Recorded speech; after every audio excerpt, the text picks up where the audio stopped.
Serundung baru. Saya sangat bangga dan rasa bertuah adalah dijemput untuk merasmikan Pesta Menuai. Tadi dalam perjalanan saya ada berhenti di Tawau Lama untuk cuba ayam jagung. Ayam jagung bukan? Ada ayam jagung. Dan di sana saya dapati bahawa tuan punya kedai-kedai di sana, mereka menghadapi masalah. Apa masalah? Geran mereka bulan depan akan habis. Dan mereka pun sudah di sini 5-6 generasi. Dulu title ialah 60 tahun. Selepas itu sambung 30 tahun. Sekarang masa sudah sampai. Apa jaminan bahawa mereka boleh dapat lagi terus tinggal di kedai-kedai dan tanah-tanah mereka? Kenapa perkara ini tidak diselesaikan? Nah, apabila saya datang ke sini, saya tengok memorandum yang ada. Ini pun masalah yang dihadapi oleh penduduk-penduduk di kampung Serundung baru. Bukan? Itu pun dihadapi oleh penduduk-penduduk, saudara-saudara dan saudari-saudari di kampung Serundung baru. Itu betul bukan? Betul? Dan adalah masalah-masalah semacam apa yang saya baca di sini, sejarah, bukti-bukti penempatan, sudah tinggal dan mengusahakan kawasan tanah adat sejak bersekurang-kurangnya anak generasi 108 tahun. Bukan pendek yang lalu. Kuburan datuk nenek moyang, keluarga, berbagai jenis tanaman buah-buahan seperti di sini, berbagai jenis bambu, kewujudan tempat-tempat keramat seperti Samolong, Lampung Perintah, kawasan aktiviti pertanian ladang 100 tahun. Tetapi hadapi masalah diusir keluar oleh kerana tanah ini sudah diambil alih oleh syarikat-syarikat orang luar. Kenapa ini masalah semacam ini boleh berlaku? Kalau anak-anak Sabahan, anak-anak Malaysia, semualah boleh menikmati hak-hak yang tulen. Kalau sebenarnya negara kita, apa Perdana Menteri kata, satu Malaysia.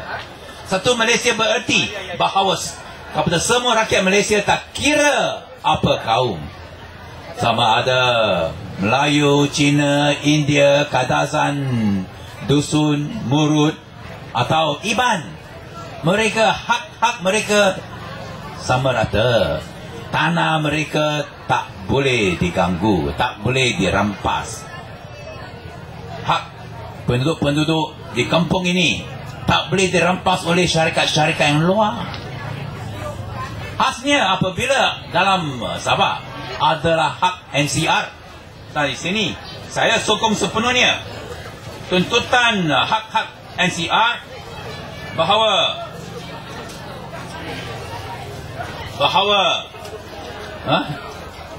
jika satu Malaysia rakyat didahulukan, pencapaian diutamakan, ada 3 tuntutan. Kembalikan tanah adat NCR yang telah dirampas, diserahkan kepada pihak lain. Setujukah? Setujukah?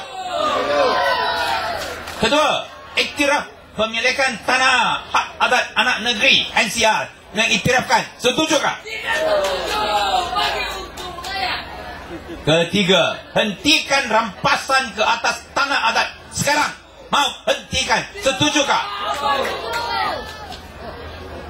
Sunggutan rakyat jelata. Nampaknya semua diketepikan, tak mau didengarkan oleh pihak yang atasan. Sabah dalam Malaysia 47 tahun. Lagi 3 tahun 50 tahun, 5 dekad. Bukan satu masa yang pendek. Separuh abad. Apalah penduduk-penduduk Sabah yang biasa, bukan orang-orang yang atasan, yang sudah dapat daripada dalam 47 tahun ini. Bukan Sabah miskin, Sabah yang terkaya sekali antara negeri-negeri di Malaysia. Tetapi rakyat Sabah antara termiskin sekali di Malaysia. Kenapa? Bukankah ini menunjukkan penyelewengan, penyalahgunaan kuasa, satu pemerintahan yang korup, yang tidak mau jaga kepentingan rakyat? Dan sebab itu kita perlulah tukar baju. Mau tukar baju? Mau tukar baju? Masa sudah tiba untuk tukar baju. Mau jatuhkan kerajaan Barisan Nasional dan UMNO. Mau. Kita mau kerajaan yang baru, kerajaan Pakatan Rakyat di Sabah.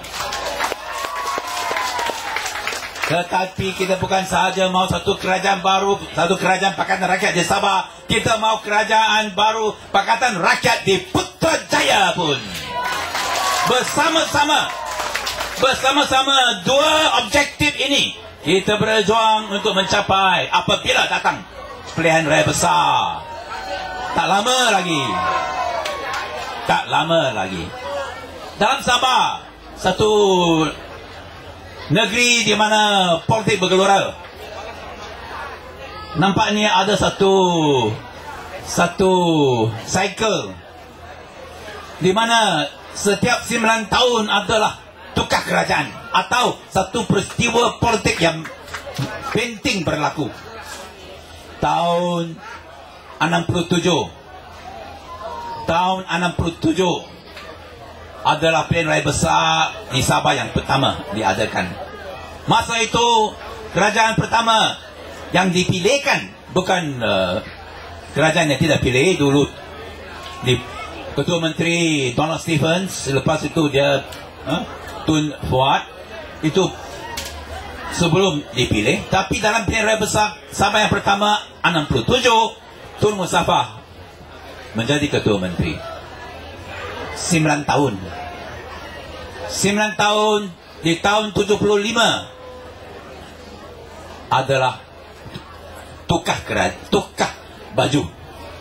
Tukar kerajaan berjaya muncul 76. Dan kita tahulah itu pun kekal untuk 9 tahun. Lagi 9 tahun 84. Tukar kerajaan lagi. Lagi berjaya dijatuhkan dan Parti Bersatu naik. Ini pun tahan 9 tahun sahaja sampai 1993 di mana UMNO sudah masuk di Sabah dan menjatuhkan kerajaan PBS. 9 tahun. Apabila UMNO dan Barisan Nasional masuk Sabah, mereka buat banyak jaminan. Semacam bahawa dalam tahun 2000 pengangguran akan dihapuskan di Sabah. Setiap isi rumah ada dapat rumah dan lain-lain. Semua tidak dikutakan. Tetapi lagi satu jaminan ialah bahawa kongsi kuasa melalui giliran jawatan Ketua Menteri.